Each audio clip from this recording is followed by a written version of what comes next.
Pessoal, e agora tem uma informação muito interessante, porque vocês não vão acreditar no pedido que o Didi fez para a pessoa.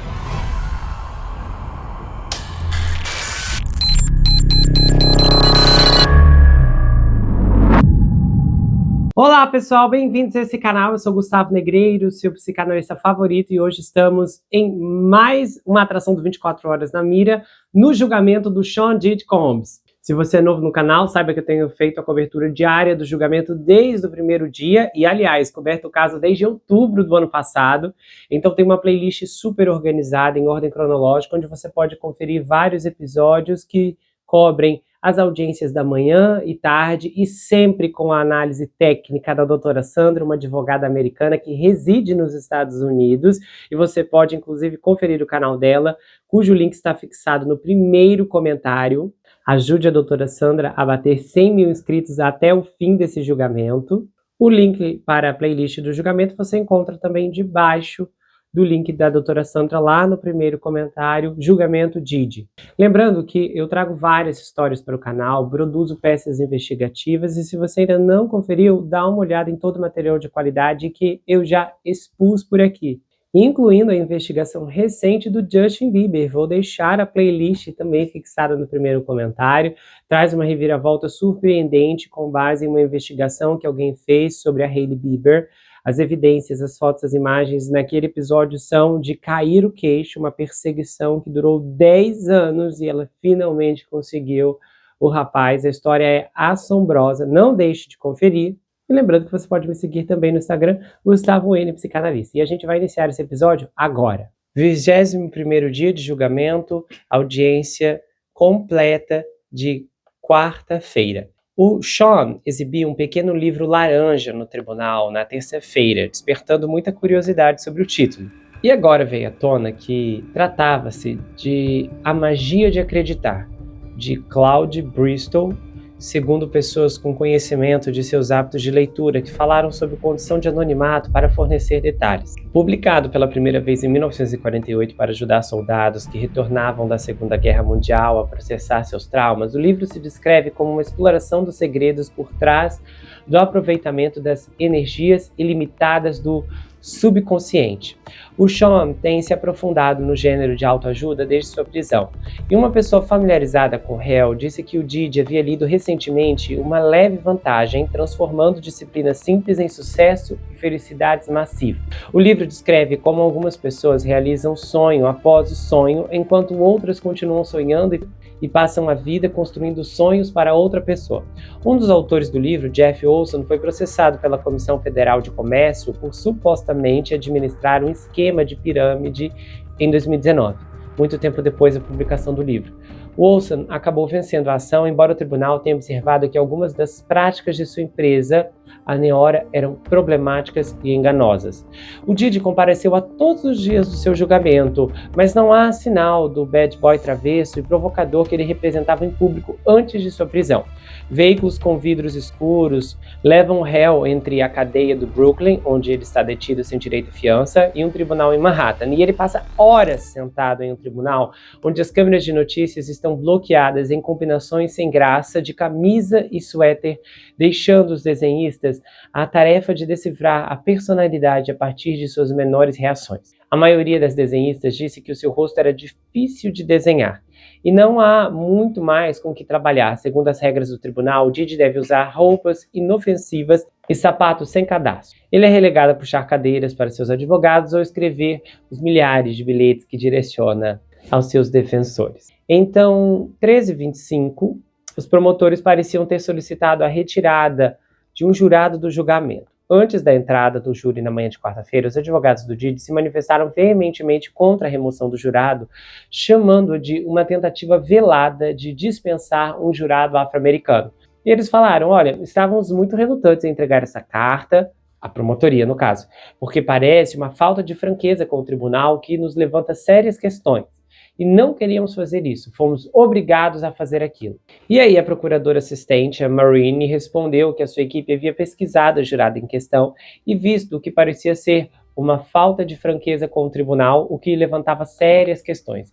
E ela acrescentou que só relutantemente divulgou essas conclusões em uma carta ao juiz que não foi divulgada publicamente. Ela disse: olha, soubemos da questão dos jurados pela primeira vez na segunda-feira e o drama em torno deles vem se alastrando aos poucos desde então. Presumivelmente, as cabeças mais frias estariam em ação quase 24 horas depois de alguns dos momentos mais intensos do julgamento terem surgido do nada sobre bolsas de grife. Pois é, a advogada de defesa, Tani Geragos, insinuou em uma série de perguntas na tarde de terça-feira que a testemunha Jane não saiu de mãos vazias do seu relacionamento com o Diddy. E antes do início do julgamento, o Sean estava de pé em frente à plateia. E aí, os advogados de defesa apresentaram provas no tribunal sugerindo que a Jane iniciou alguns dos freak-offs com o Diddy em um hotel. Então os advogados apresentaram como prova fotos de uma sala com pétalas de rosas e balões decoradas pela Jane, e questionada se ela sugeriu uma noite de freak-off com outros 2 homens ao mesmo tempo, a Jane respondeu que sim. Aí ela falou: sim, essa foi minha sugestão, o Diddy ficou animado com isso. Então a Tani perguntou sobre as mensagens de texto que ela enviou ao Sean durante o término temporário em 2022. Lembrando que a Jane disse que esse término ocorreu por conta de uma briga particularmente violenta, no qual ela sentiu que o Diddy a forçou se envolver com outros homens por horas. Ela falou: olha, eu tenho uma mensagem do Diddy aqui, você quer que eu leia? Se fosse tão tóxico quanto você estava dizendo, você era bem-vinda para sair. Essa mensagem foi lida no tribunal. Uma mensagem que o Diddy enviou para Jane.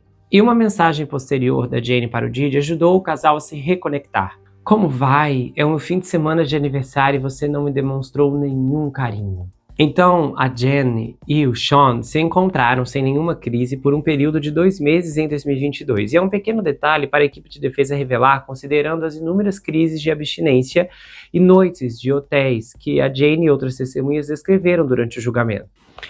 E a advogada do Diddy parecia estar esperando que isso ajudasse a enfraquecer a afirmação da promotoria de que se tratava de um relacionamento transacional e fraudulento no qual o Diddy coagia Jane a participar de festas íntimas contra sua vontade. E então ver fotos do Diddy se divertindo em Turks e Caicos com a rapper Yung Miami, nome verdadeiro de Karesha Brownlee, foi uma experiência dolorosa, principalmente considerando tudo o que ela fez para satisfazê-lo em encontros íntimos com vários homens. E ela falou: ter que ver essas consequências foi muito doloroso. A Jane costumava comprar shorts combinando para o Diddy e para os acompanhantes masculinos que ele contratava para se envolver com ela.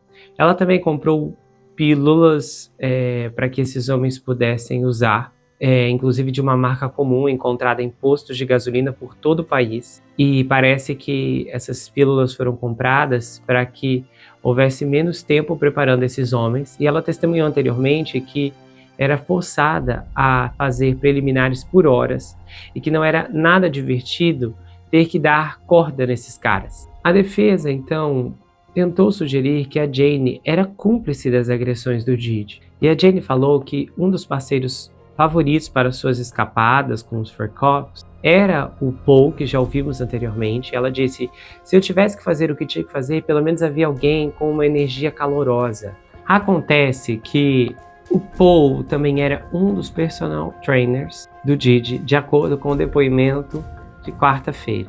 E ele interpretou, o papel de Shaquille O'Neal nas fantasias do trio, onde a Jane era Kobe Bryant e o Diddy era o Michael Jordan. E, novamente, essa parte do depoimento ficou explicitamente íntima. Os detalhes foram descritos como tão gráficos que, novamente, não podiam ser publicados. E aí os advogados do Diddy estavam tentando enfatizar os aspectos positivos ou românticos do relacionamento de quase 4 anos com a Jane. Isso significou ler mensagens de texto em voz alta sobre suas fantasias. A capacidade do Diddy de identificar e selecionar talentos o ajudou a construir a sua fortuna. E é difícil não pensar nisso ao olhar para a equipe de advogados que ele reuniu em seu julgamento federal. 9 até agora, todos com abordagens e funções distintas. A Tani trouxe outro ponto que o Diddy, certa vez, gastou $15 mil em um jantar de aniversário para Jane e mais de uma dúzia de amigas, incluindo uma sala privativa em um restaurante de Los Angeles e uma roupa nova. mas a Jane se irritou quando a advogada sugeriu que ela gostou do jantar ao qual o Didi não compareceu. Aí ela disse, não, eu não tive um ótimo aniversário, descrevendo a noite como apenas boa. E aí, voltando-se para um encontro de aniversário diferente em Miami Beach, a advogada de defesa perguntou a Jane sobre outra troca, no qual ela perguntou ao Didi se eles poderiam jantar em outro lugar que não fosse o Nobu, uma franquia de sushi de renome mundial. Aí a Jane falou que jantar no Nobu não era tão glamouroso assim, e que era conveniente para o Sean, já que eles estavam hospedados em um hotel anexo para um free coffee. Ela disse, eu queria muito sair do hotel, e eu estava perguntando se ele, por favor, poderia namorar comigo fora dos quartos do hotel. Então a Jane mandou uma mensagem para o Didi em 2023, depois que eles tiveram um free coffee no Nobu Hotel em Miami Beach. Por que você mente? Eu não queria fazer tudo aquilo no meu aniversário, você sabia que eu estava cansada. E a Jane enviou essas mensagens ao Didi depois de vê-lo com a rapper em uma viagem a Turks e Caicos, e a Tene se concentrou no momento, sugerindo que a Jane só reclamou da crise depois de ver o Didi com outra mulher e ficar com ciúmes. E a Jane insistiu que ficou magoada porque o Didi a fez se envolver com 3 caras no seu aniversário e ela reagiu na mensagem, não por causa do relacionamento dele com a rapper, mas por causa como isso a fez se sentir depois de fazer algo assim. Então, antes do intervalo do meio da tarde, a advogada perguntou a Jane sobre uma conversa que ela teve com o Paul, o personal trainer do Didi. Ela perguntou se a Jane se lembrava de ter admitido, peraí, você permitiu demais e que a culpa é sua, algo que ela aparentemente disse ao Paul em 2023 sobre sua dinâmica com o Didi. A comemoração do aniversário da Jane é exatamente o tipo de cenário complexo que os jurados têm a tarefa de julgar. A equipe jurídica do Sean usou a anedota para retratá-lo como um homem rico que presenteia sua namorada com presentes luxuosos, $15 mil para um jantar privado com as amigas dela, um hotel de luxo em Miami Beach, um jantar em Nobu, onde um único bolinho custa $10. E aí a Jane descreveu um cenário muito mais sombrio. O Sean não apareceu no jantar de aniversário dela, a viagem a Miami foi um encontro de reposição, e ela disse que o Didi escolheu estrategicamente um hotel com um restaurante anexo para que ela fosse levada para lá para fazer apenas um free coffee, com um risco mínimo de interrupção pública. Então, os jornalistas levantaram a questão que os jurados teriam que fazer a decisão de uma interpretação de se isso estava na linha entre consentimento ou coerção.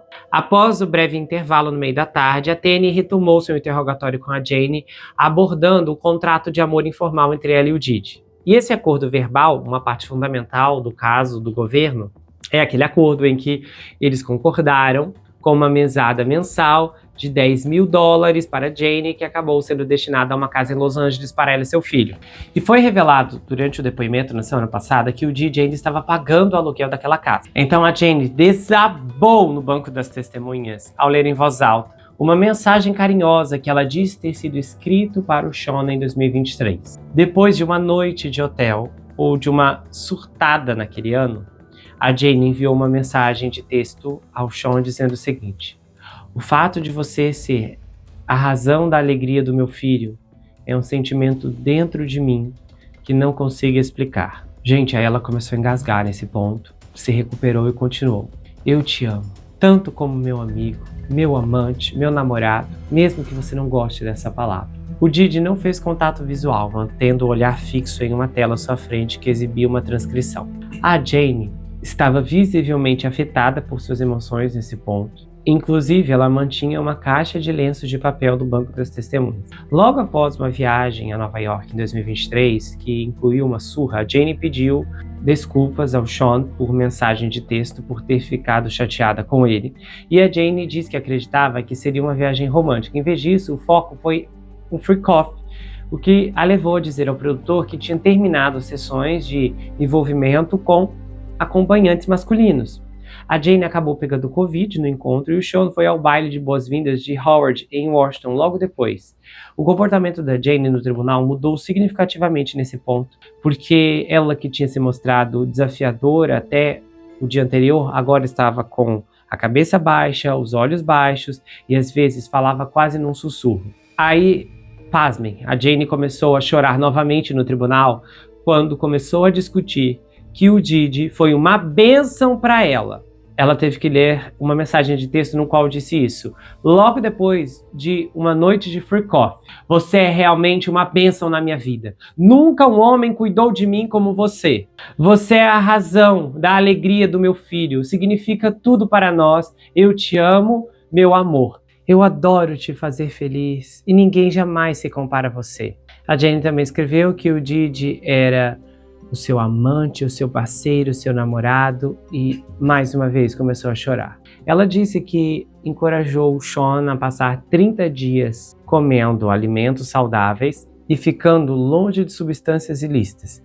A Tene pediu que a Jane explicasse seus sentimentos em relação à loucura da festa da sobriedade. E aí a Jane testemunhou que frequentemente estava sob a influência de substâncias ilícitas durante festas íntimas, mas em uma ocasião permaneceu sóbria porque esperava encorajar o Sean a fazer o mesmo. E eles chamaram isso de festa da sobriedade. A festa durou entre 12 e 18 horas e incluiu a Jane se envolvendo com 3 homens, e ela disse que infelizmente concordou com o pedido do Sean porque o amava muito e não conseguia dizer não. Aí ela foi e falou assim: eu o amo muito por tudo isso. Aí a Tene provavelmente esperava destacar o fato da Jane ter estado sóbria em pelo menos uma dessas ocasiões, mas omitiu certos detalhes, incluindo o fato que a Jane testemunhou anteriormente que dormir com 3 homens sóbria a fez vomitar. Aí o Sean a pressionou a retornar após ela vomitar, que ela contou anteriormente. E aí ela disse: eu ressinto por tudo isso, eu acredito que ressentimento e arrependimento estejam nos mesmos sentimentos. A Tene perguntou se ela ficou chateada dias depois, quando Didi levou outra namorada para uma viagem, e foi mostrada ao tribunal uma mensagem de texto que a Jane enviou ao Didi dizendo: não está certo como você está me tratando agora. Tivemos uma véspera de ano novo tão incrível, e a última coisa que eu esperaria é que ele viesse até mim de lado, falando comigo sobre outra mulher.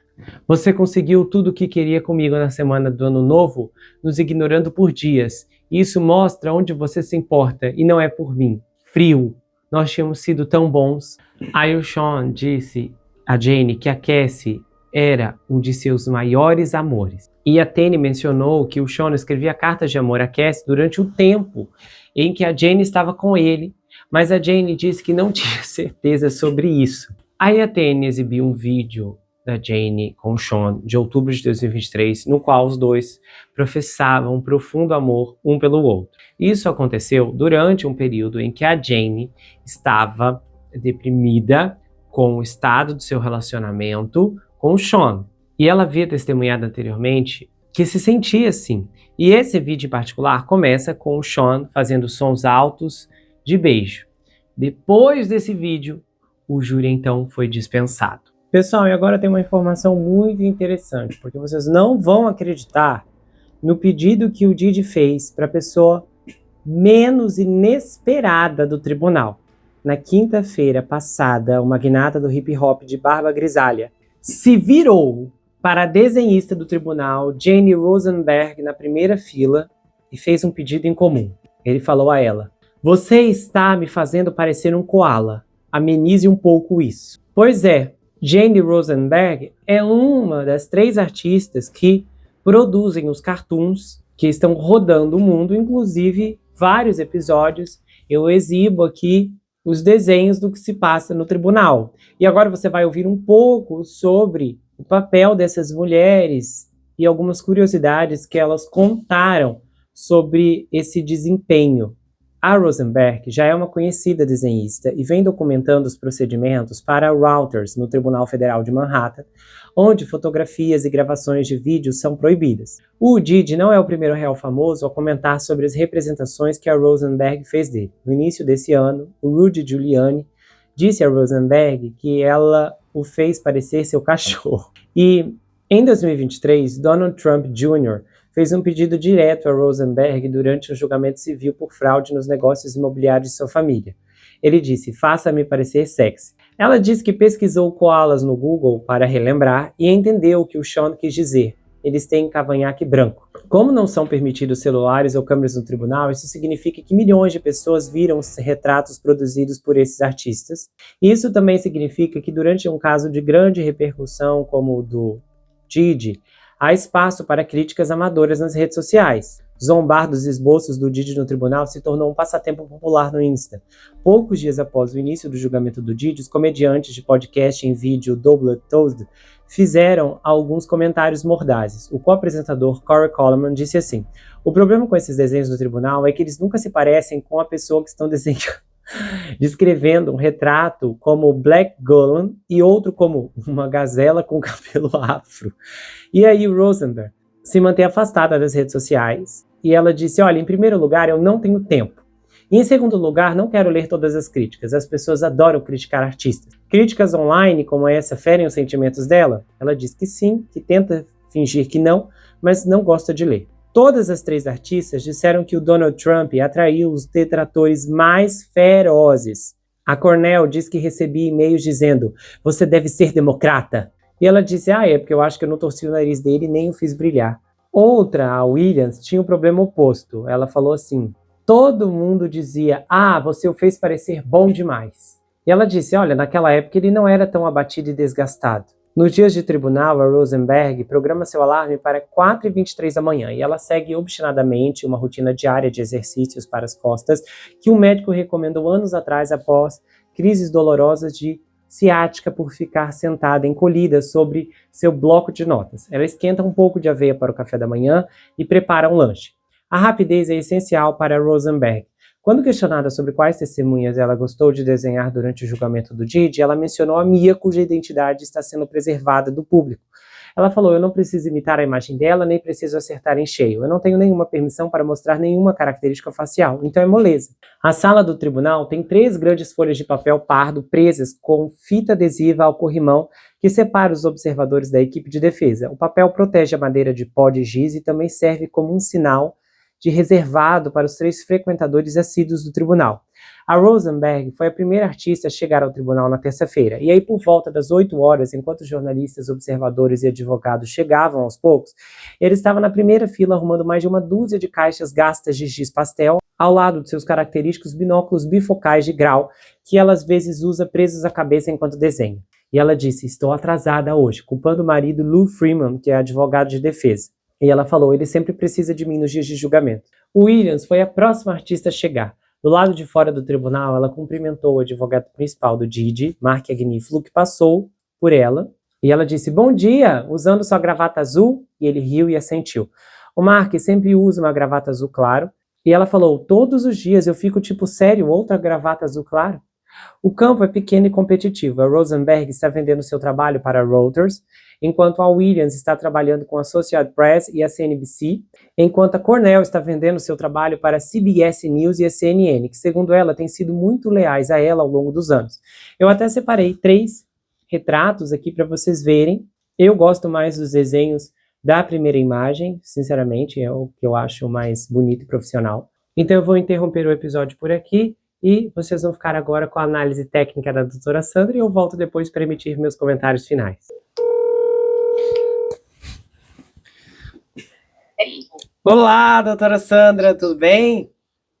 Tudo, e aí? E aí, boa tarde. O julgamento foi mais curto hoje, hein? Sim, mas tava pegando fogo a coisa lá. Pois é. O que aconteceu? Bom, você viu do jurado? A gente não sabe ainda direito, mas tudo leva a crer que o juiz vai remover o jurado número 6, porque a alegação da promotoria é que ele não está sendo honesto com a corte. Eu não entendo como que ele está sendo honesto. Ué? Já a defesa veio criticar. A defesa diz: eles estão inventando coisas só porque o homem é de raça negra. Entendeu? Mas tá suspeito então o negócio. Tudo leva a crer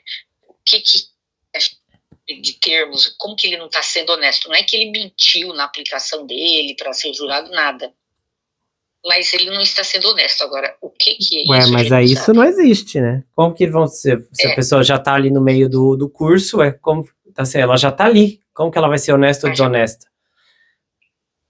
Mas vai que ele está publicando alguma coisa, vai que ele está contando coisas dali de dentro para outras pessoas, isso já pegou no ouvido da promotoria, então ele não está sendo honesto. Mas aí não seria outro nome? Seria, sei lá, ele tá violando? Não, não tem também, mas é que eles usaram um termo para o juiz como desonesto.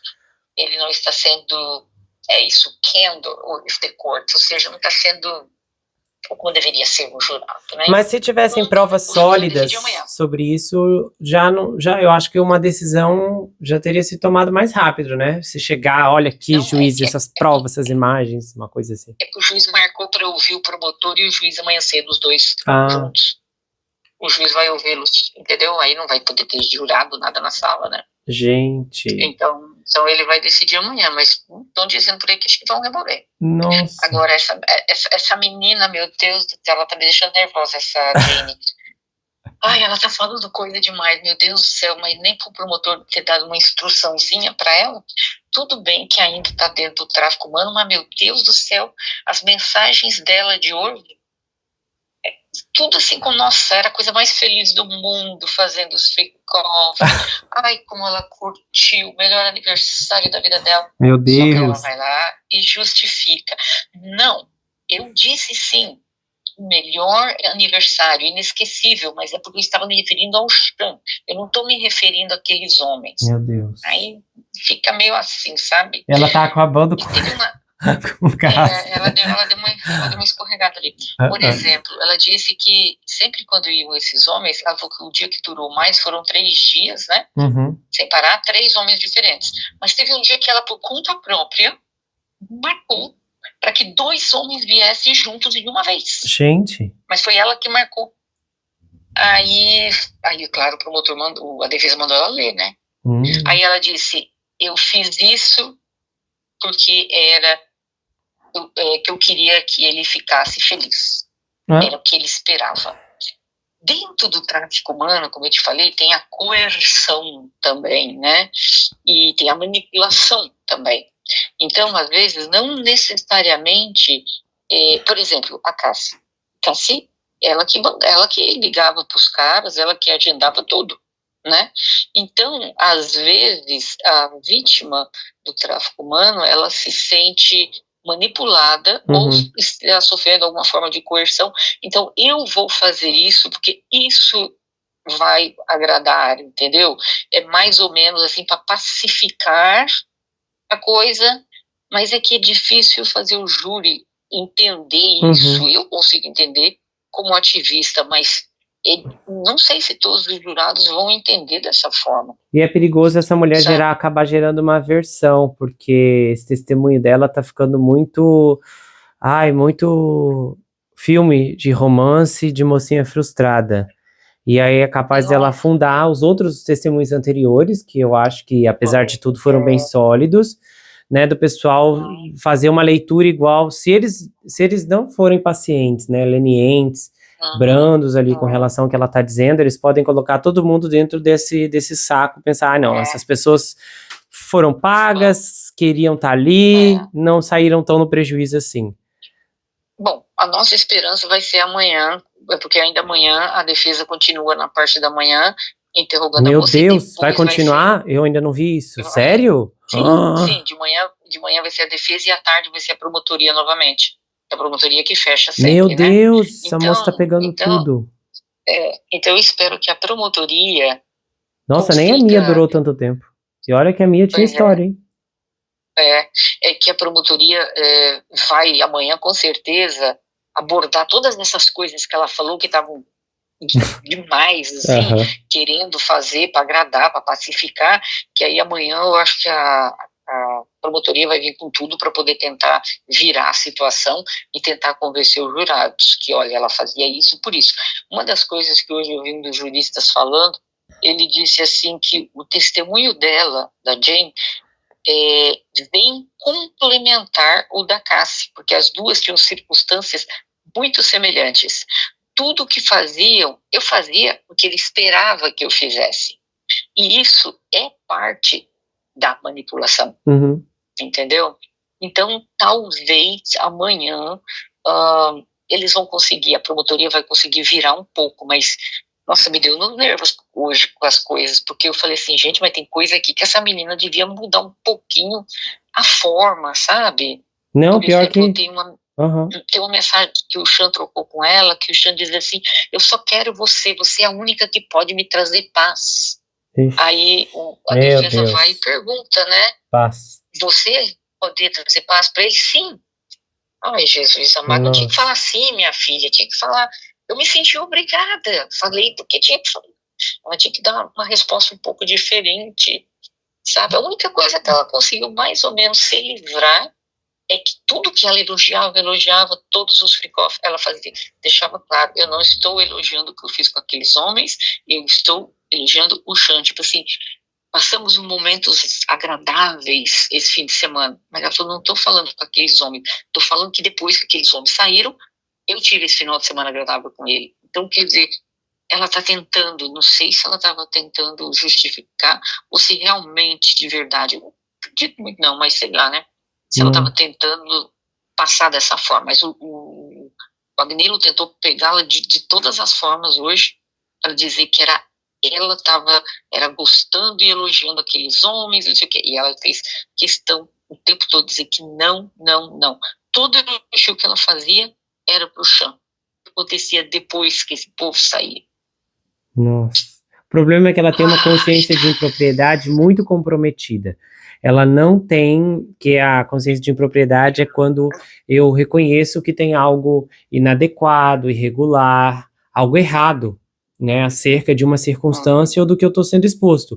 E pelo testemunho dela, ela não tem uma consciência muito clara disso. Tanto é Ela ainda que tá apaixonada pelo cara. ela ainda tá apaixonada, então, tipo assim, eu acho que seria ela não estaria ali se o amor dela tivesse sido correspondido pelo Didi. Com certeza, Uhum. com certeza. Com certeza. E fica um pouco assim, bom, a Keke não vem. Não vem?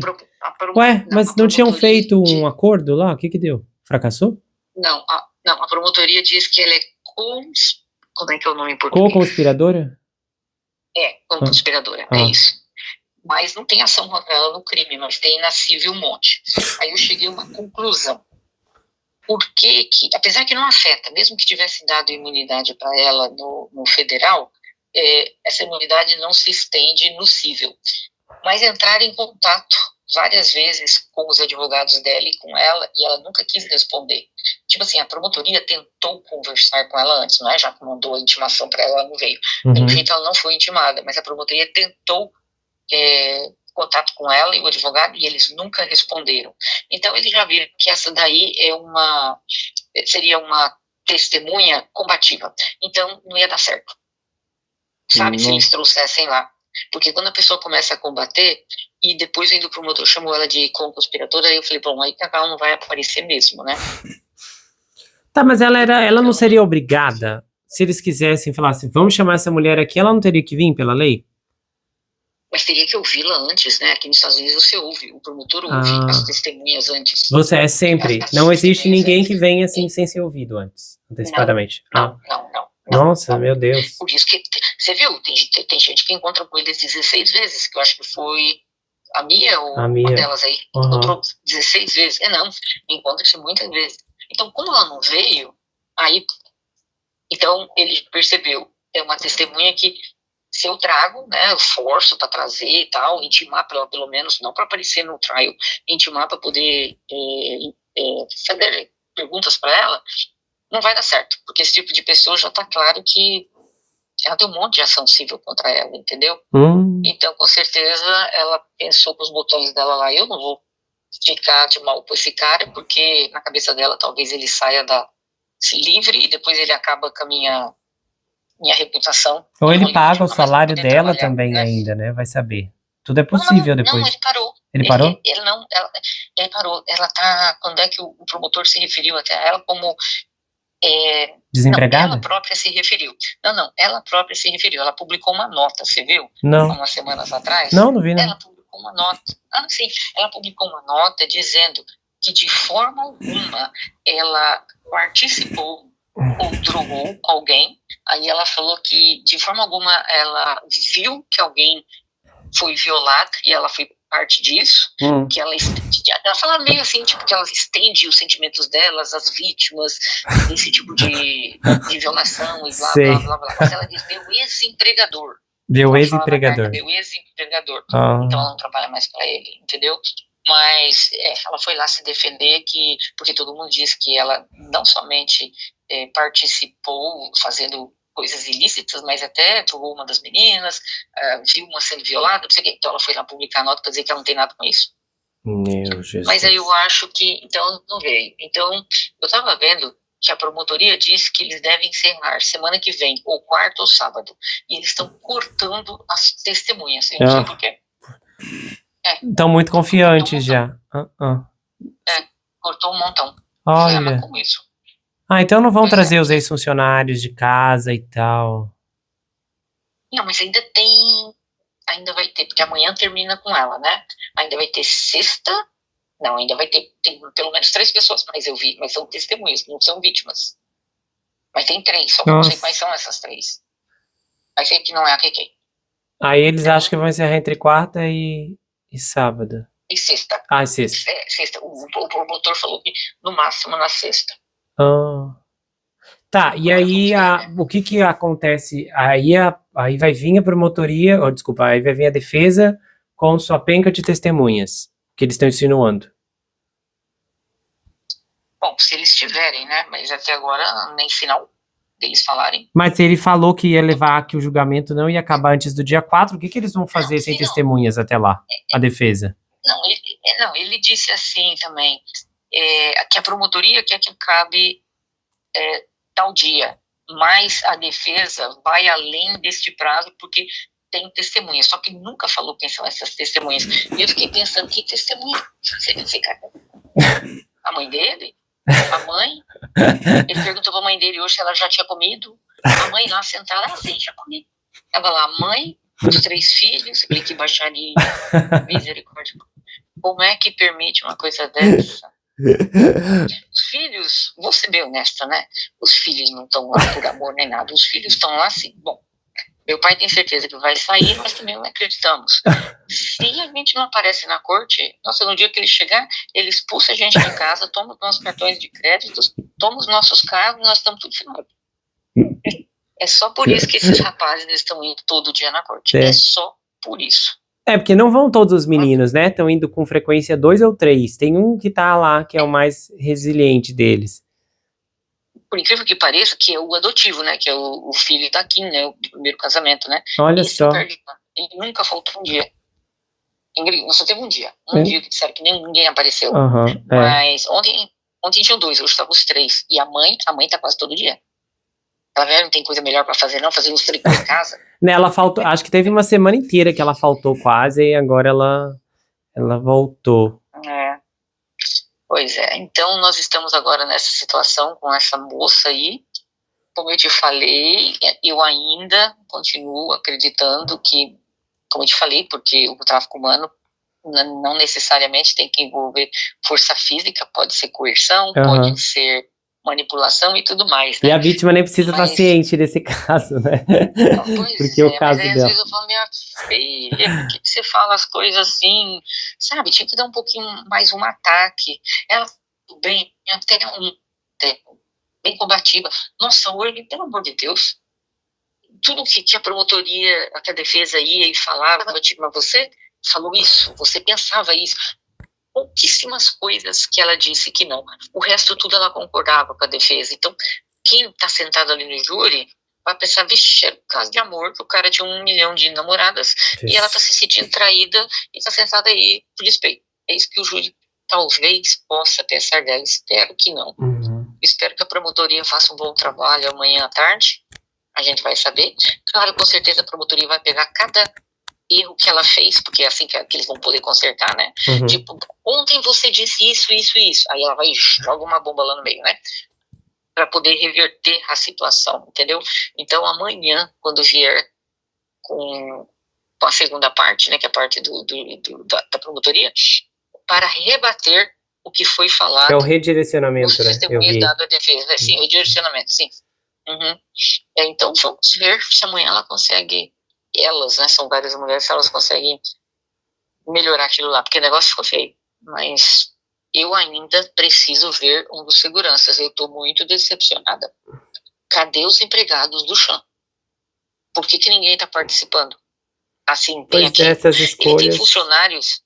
Ele tem funcionário dentro daquela casa 24 horas. Ele tem chefes de cozinha, ele tem faxineiros, ele tem empregados, governanta. Cadê esse povo? Sabe? Não estou entendendo. E como que não conseguiu pegar um povo da ação civil para vir para cá também? É que também com a Cássia já dava, né? Só o testemunho da Cássia já dá tráfico humano, mas eu só tô achando que tá faltando. Eles precisam arrumar mais testemunhas. Entendeu? Só que se eles estão cortando, né? Elas estão com uma visão de. Elas não estão parecendo certo. muito preocupadas, Não. Porque de certo montão. Nossa.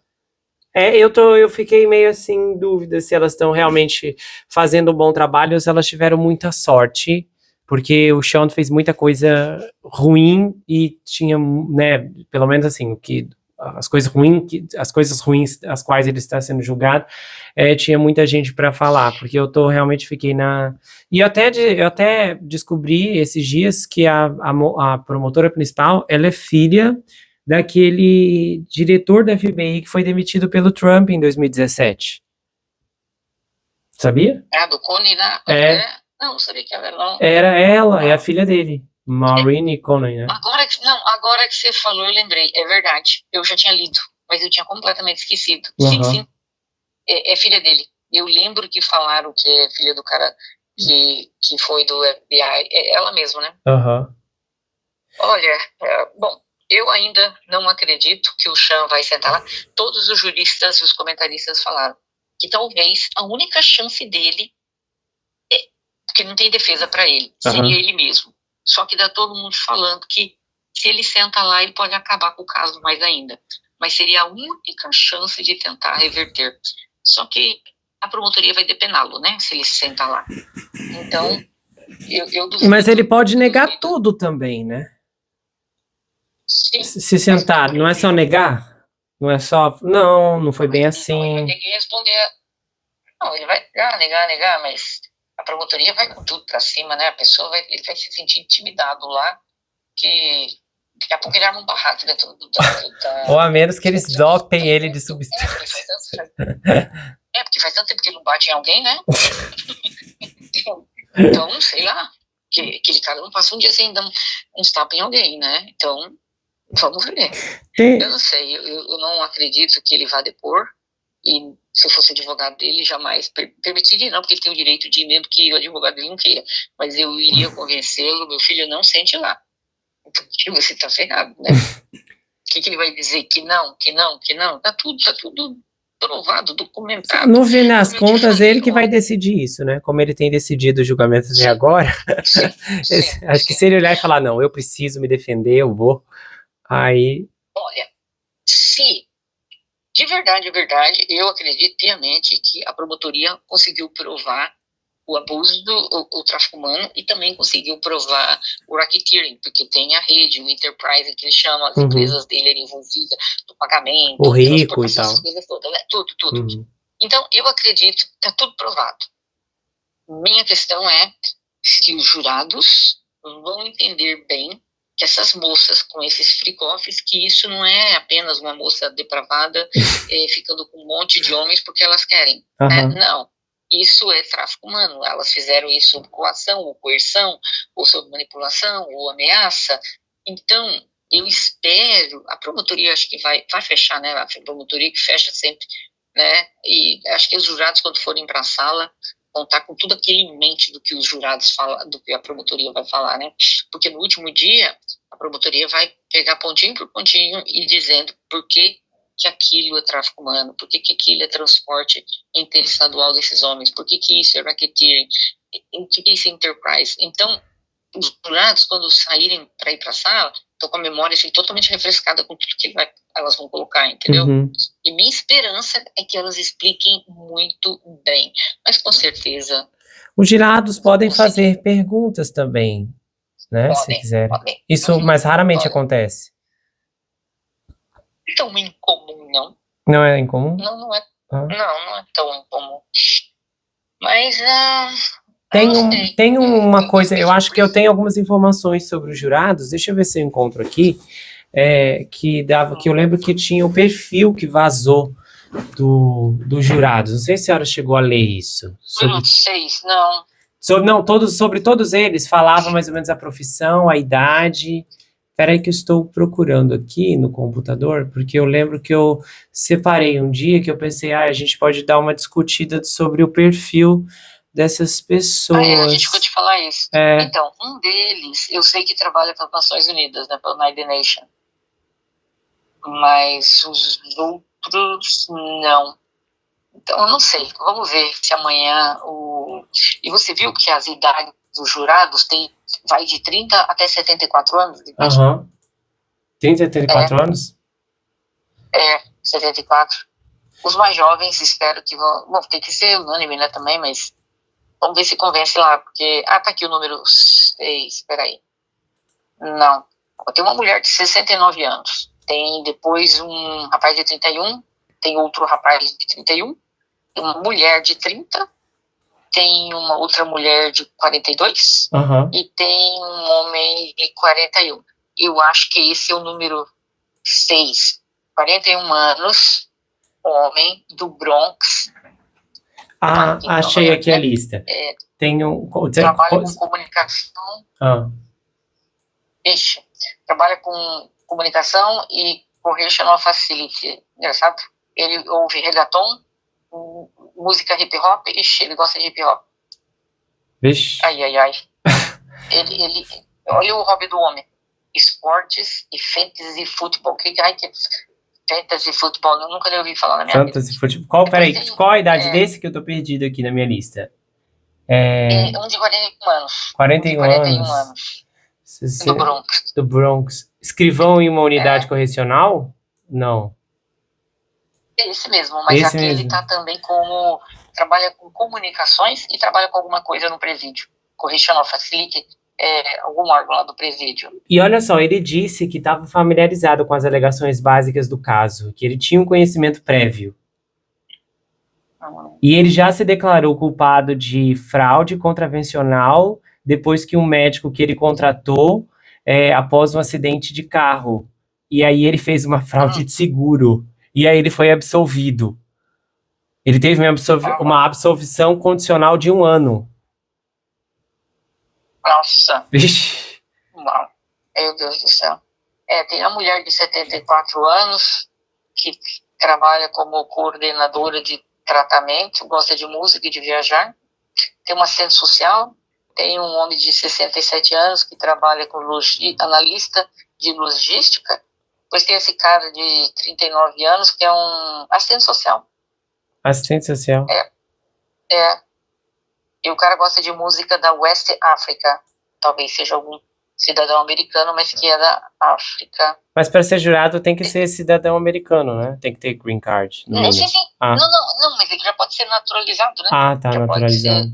Naturalizado. Aí depois tem essa mulher de 43 anos, que é assistente médica.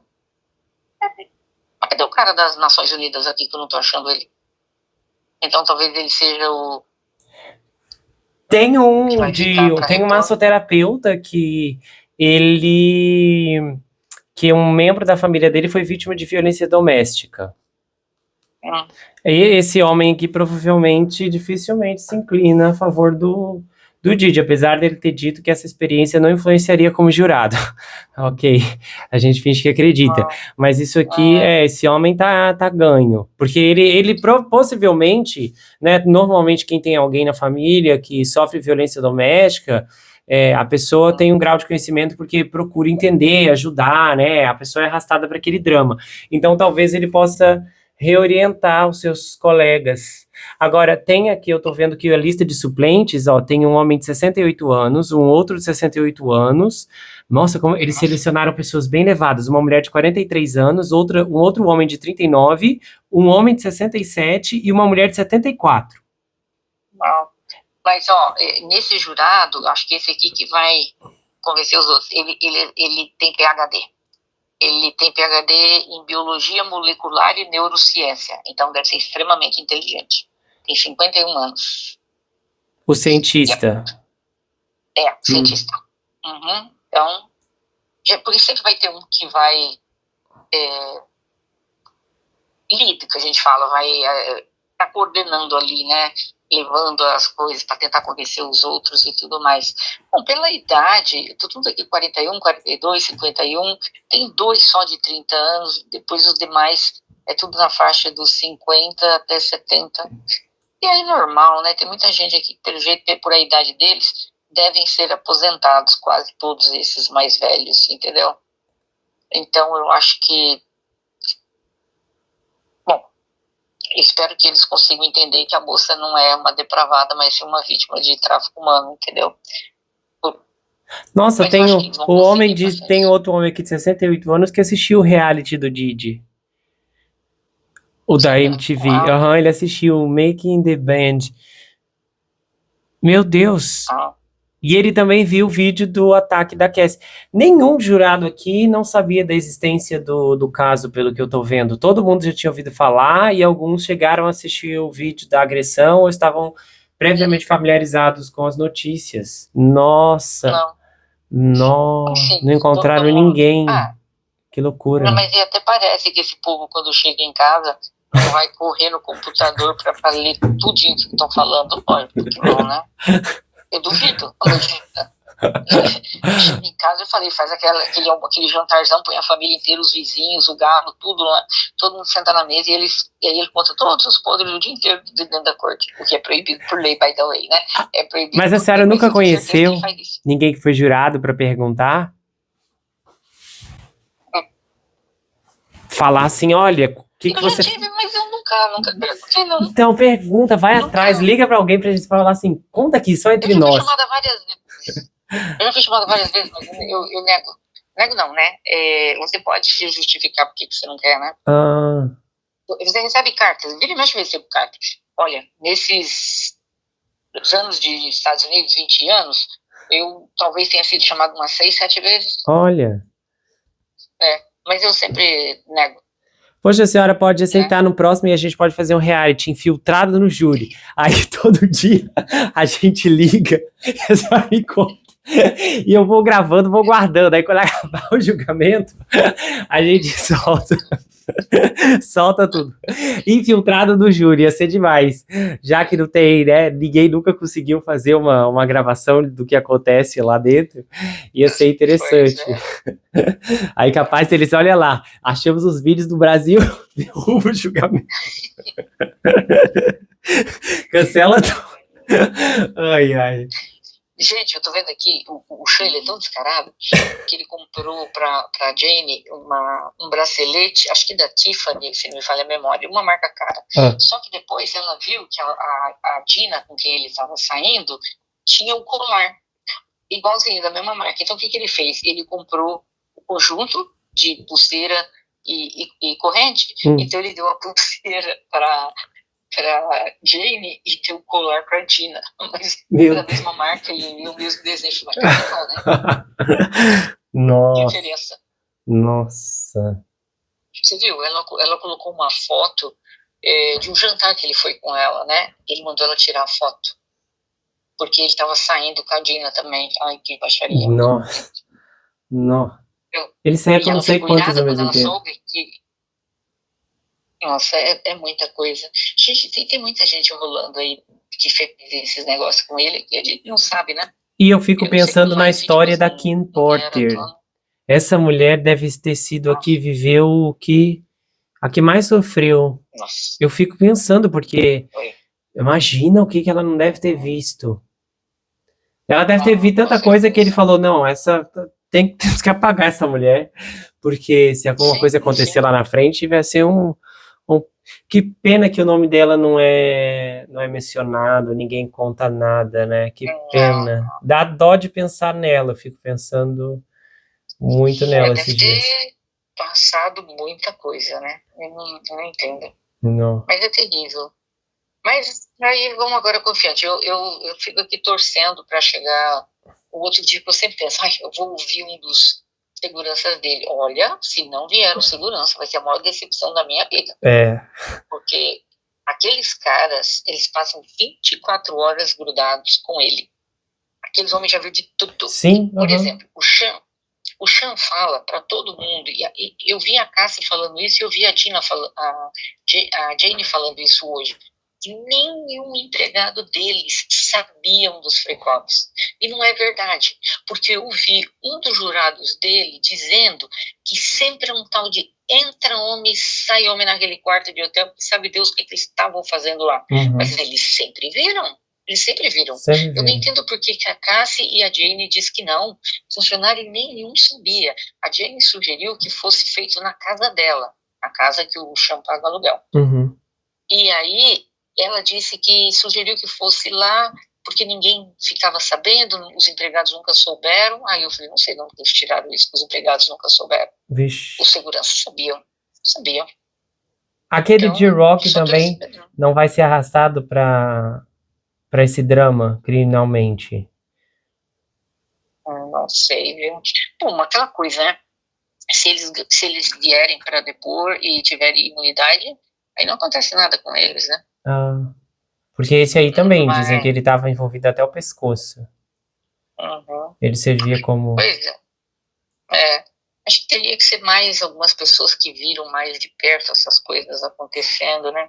E por você ver, esses homens que eles contratavam, eles não só mudavam de estado, faziam os caras viajarem, foram até o exterior.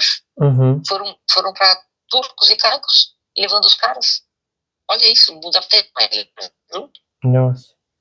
E sabe que a senhora falou isso que o segurança sabe de tudo? A senhora tem razão, porque eu tava lembrando que o caso da Paula Jones lá contra o Bill Clinton, o que me convenceu, que eu lembro que foi quando eu falei, meu Deus, essa mulher tá contando a verdade, né, que não aconteceu, o Bill tentou, mas não fez nada, né, só que aí ficou entre a palavra dela e a dele.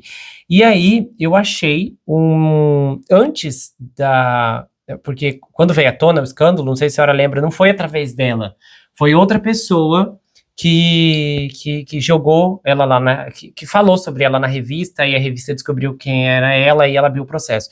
Só que aí, isso acho que ela abriu o processo em 1900 e... não sei se foi 94... foi uma coisa assim, ela abriu o processo em 1994, só que eu achei, vamos supor, tá, se essa data estiver certa, eu achei num jornal, na época que eu tava fazendo aquela pesquisa, que o segurança, que foi o braço direito dele e tal, que ficou por ele um tempão, um segurança em 93 deu uma entrevista, e aí ele contou o que aconteceu entre a Paula e o Bill, que ele foi lá, chamou ela no quarto, só que ele só não falou o nome dela, ele só falou... de uma mulher e tal, e que o próprio Bill contou para ele que ela se recusou a se envolver com ele. E aí essa entrevista bem enterrada, ficou bem enterrada. Aí eu lembro que quando eu esbarrei, eu vi a data, eu vi até a foto, né, que o jornal era impresso, e eu falei, meu Deus, olha lá, o segurança sempre sabe de tudo. Não, com certeza. Por isso que eu espero, né, que eles possam trazer algum desses caras, porque senão aí vai ser meio complicado, né? Bom, mas eu acho que eles conseguiram provar já muita coisa, entendeu? Então, e para ela estar cancelando, né, os próximos depoimentos, é porque elas já se sentiram confiantes, né? Aí vamos ver amanhã o que vai dar. Amanhã à noite talvez a gente tenha um pouquinho mais de notícias, porque a gente vai ver a promotoria fazendo perguntas para ela, então talvez apareça alguma coisa aí, porque do jeito que ela falou, meio que queimou o filme lá um pouquinho, né? Acontece. Não dá para ser então, mas então tá. Vamos ver amanhã então. Tá bom. Amanhã. Então, boa noite. Tchau. Tchau. Olha, nós estamos no fim do depoimento da Jane. Na audiência de quinta ela termina. E vocês muito possivelmente... Eu preciso falar que em alguns dias dessa semana eu gravei com a doutora Sandra o parecer dela sem ter tido tempo ainda de averiguar o que aconteceu no dia. Então, por isso eu fico surpreso com algumas coisas que ela me conta. Depois Eu narro aqui para vocês com a maior naturalidade, né?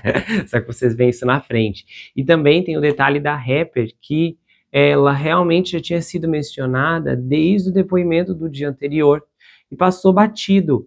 Eu só associei agora com mais clareza porque quando eu gravei com a doutora Sandra, perguntando, né, se era a Jane, porque aí o nome se linkou a foto dela, é mais fácil para o registro. Mas, de qualquer maneira, eu fico profundamente surpreso com quanta humilhação. E é uma humilhação contínua, porque a Jane sofreu alguns golpes nesse depoimento, com a promotoria revelando coisas que talvez ela não sabia, desculpa, com a defesa revelando coisas que talvez ela não tinha acesso, como que o Sean escrevia cartas para Cassie Ventura.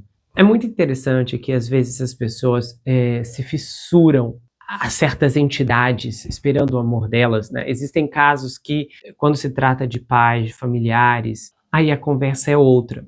Mas quando é alguém aleatório que você gostaria de ser profundamente amado pelo fulano, pelo beltrano, e essa pessoa não tem essa mesma reciprocidade para com você, existe uma forma de se desligar disso. Em terapia a gente chama de desligamento emocional, que é um processo que você faz, só que esse processo ele é acompanhado por várias decisões, como, por exemplo, o indivíduo precisa reconhecer que esse relacionamento não é bom, que esse relacionamento não é saudável, que as intenções dessa pessoa descrevem exatamente as ações dela. Eu nunca esqueço, há anos atrás, eu ajudei uma pessoa, não era minha paciente, nem nada assim, eu fiquei com muita dó da situação, porque era uma pessoa que estava num namoro, num relacionamento, que o cara tinha muita vergonha dela, a tal ponto que eles praticamente não saíam juntos, e quando saíam, era num lugar assim muito escondido, sabe, para ninguém ver.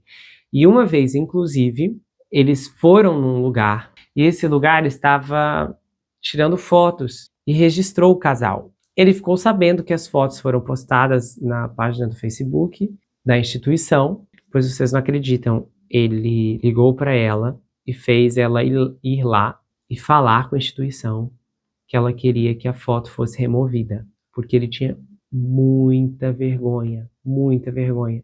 Era um relacionamento completamente às escuras, e ele não tinha intenção nenhuma de levar aquilo a sério. Havia muitos ganhos da parte dele, até mesmo por conta de algumas possibilidades financeiras, e ela se recusava a aceitar essa realidade, porque queria conquistá-lo. Inclusive, quando eu me prestei a ajudá-la ali por alguns dias, veio à tona que ele conversava com outras mulheres no Instagram e tal. E o mais triste é que eu notei que, apesar de todo o sofrimento, de todas as lágrimas, de toda a humilhação, ela não tinha a intenção, de fato, de sair daquele polo, porque na cabeça dela, em algum momento, ela iria conquistá-lo. Foi um grande assim, choque para mim, porque eu notei que naturalmente, eu sou muito proativo. Por exemplo, existem muitas questões que eu já percebo como relevantes e eu vou sugerindo, olha, vamos trabalhar nisso, vamos resolver aquilo.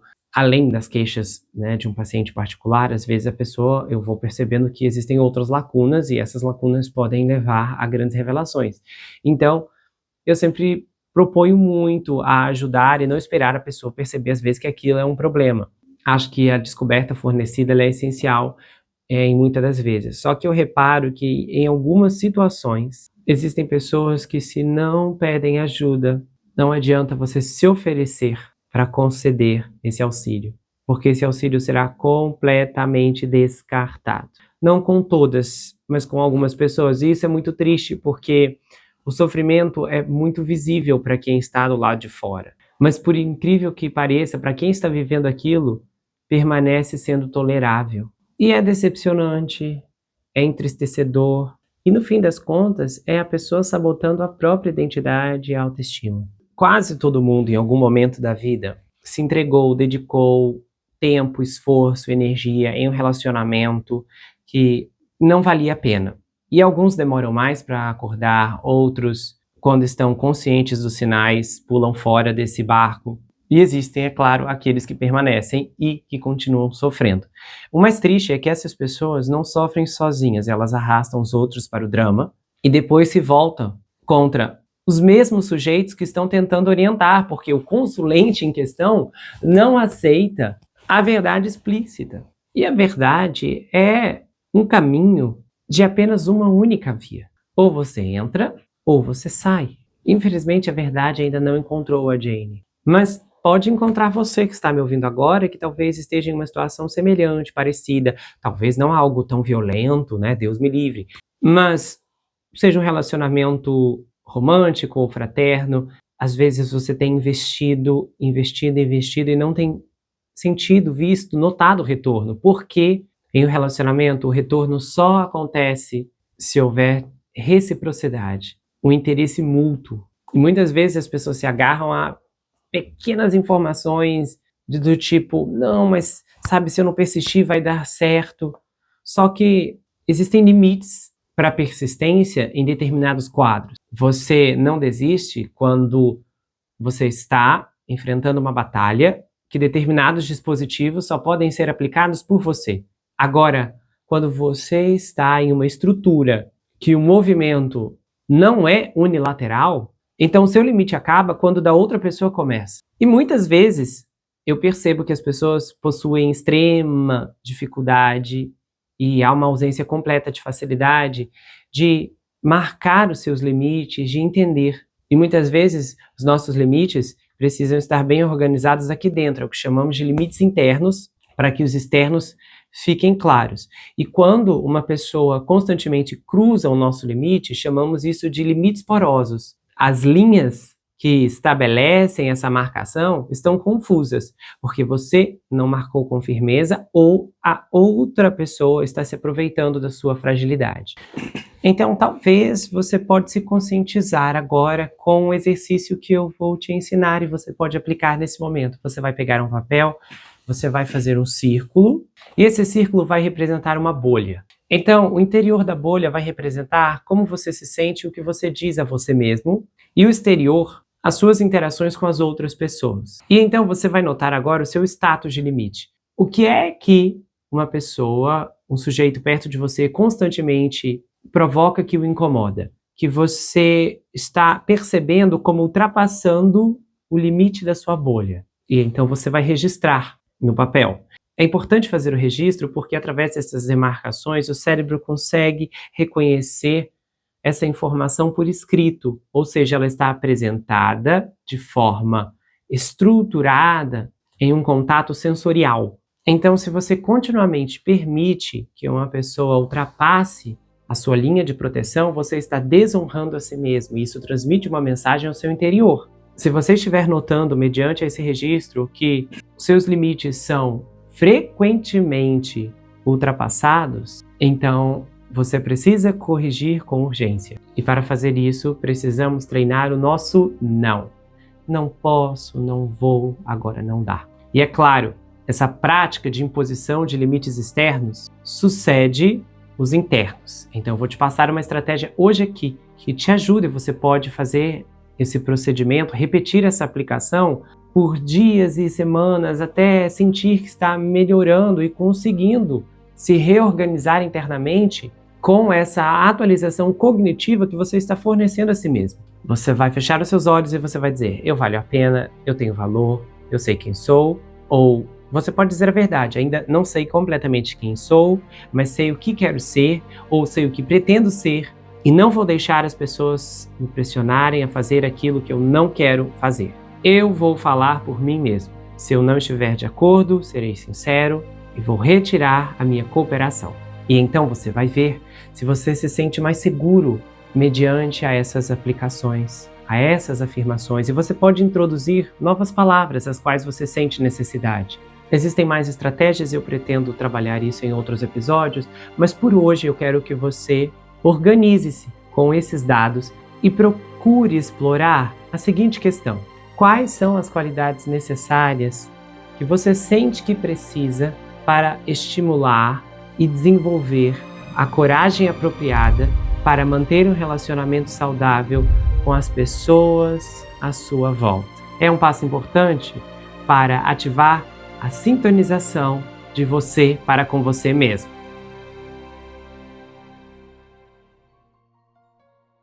Se você gostou desse episódio, se inscreva no canal, ative o sininho, que é muito importante, confira se ele está selecionado para você receber todas as notificações. Do contrário, o YouTube não vai levar até você todos os episódios que eu produzo aqui. Compartilhe esse vídeo, comenta, dá o seu like. E se você quiser, você pode me seguir, Gustavo N Psicanalista, lá no Instagram. Eu também tenho um canal de cortes, onde as análises são recortadas e postadas por lá. Além que eu também tenho um grupo no Telegram, onde eu faço postagens recorrentes, converso com os inscritos, faço enquetes, tenho uma interação muito exclusiva e colaborativa por lá. E se você quiser saber mais sobre mim, adquira meu livro Perfeito Estranho. Esse é um suspense multifocal com uma abordagem inédita. O livro é escrito em formato roteiro, diferente de qualquer coisa que você já viu, e ele conta uma história extraordinária sobre o rapaz Jack Wilbur, que mora em uma mansão sozinho em Nova York. E ele começa a desconfiar que um terrível serial killer está escondido em sua própria casa. À medida que sua investigação avança, ele começa a analisar todos os aspectos geracionais de sua vida. As heranças financeiras, as heranças psicológicas, as heranças genéticas. E então, ele descobre que está preso em uma terrível maldição hereditária. Há uma reviravolta inacreditável no capítulo 10 que vai te deixar de queixo caído. O desconhecido está na sua casa, na sua vida, mas fora do seu reconhecimento. O livro vai autografado, se você quiser, é enviado para qualquer lugar do Brasil e quase qualquer lugar do mundo.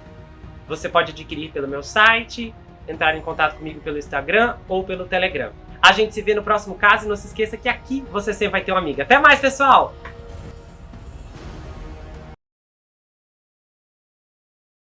Se você gostou desse episódio, se inscreva no canal, ative o sininho, que é muito importante, confira se ele está selecionado para você receber todas as notificações. Do contrário, o YouTube não vai levar até você todos os episódios que eu produzo aqui. Compartilhe esse vídeo, comenta, dá o seu like.